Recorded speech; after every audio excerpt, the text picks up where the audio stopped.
قل الحمد لله وسلام على عباده الذين اصطفى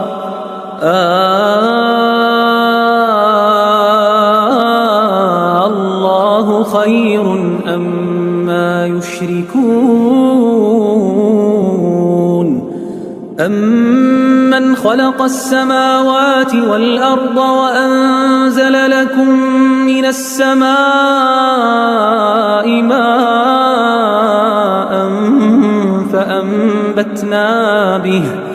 فأنبتنا به حدائق ذات بهجة ما كان لكم أن تنبتوا شجرها أإله مع الله بل هم قوم يعدلون.